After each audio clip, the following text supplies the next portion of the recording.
we're on the Titanic. We're about to hit the iceberg here, right? Like, and Right. it's really hard to go and talk to everybody on the Titanic and say like, hey, look, we really need to prioritize changing course, right? Like, you just seem like a crazy person. You're like, why are you messing with this party? This party's so nice. We're having a good time. Most people who can have anything that they could do for this should be working on this. And also, like, it's not just like, oh, hey, you ought to. And I think, like, for me, mostly I come from the kind of the moral motivation side of things.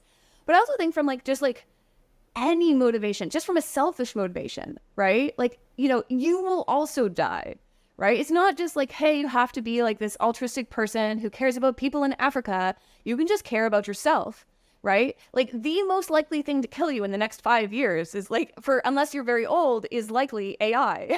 So, like, do you want to live? Work on AI safety. Do you want anybody to live? Work on AI safety.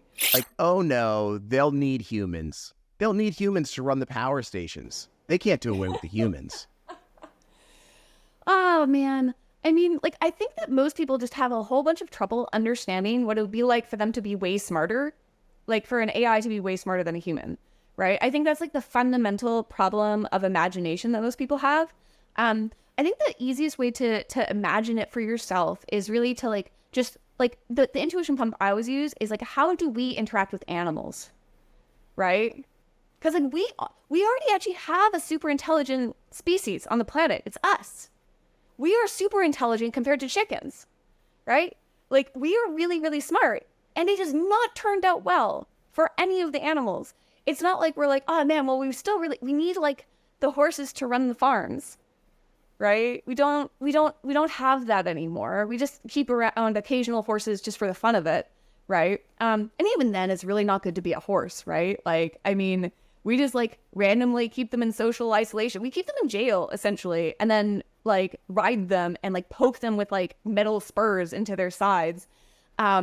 Like this is not like an existence we would want, and this is to animals that most people consider like that we like and love and take care of. It's actually the fringe minority that thinks we should just go ahead full speed, and everybody else woke up really quickly and they were like, screw this shit. No, don't play like Russian roulette with all of humanity. That's a bad idea. Yeah, we do not consent. Yeah, so that's really encouraging actually though. So you feel like in your, you know, like 4 or 5 years sort of focusing on this, you've seen a full sea change of you know, the fringe being the people who are worried about it to now the fringe being the people who aren't worried about it really. Exactly. And that's really, really good to see. And I think that's just going to become more and more the case as we get closer and closer and we see like, yeah, this is real, it's happening, and we should take this seriously and actually do something about it.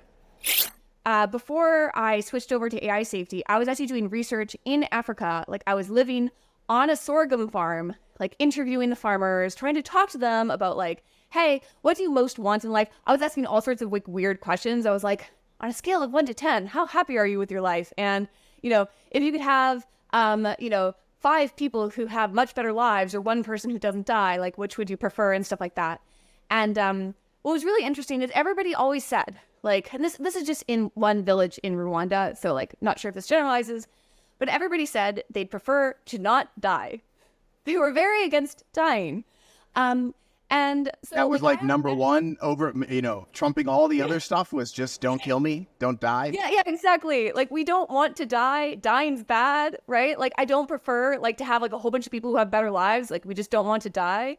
And so I often actually think like when I care about AI safety, I'm like, well, you know, I don't want my friends in Rwanda to die. They matter just as much. They would be really upset if some random tech bros like decided to kill them all out of like, oh, hey, this would be a fun thing to build and we could make more profit. They'd be just as upset about this.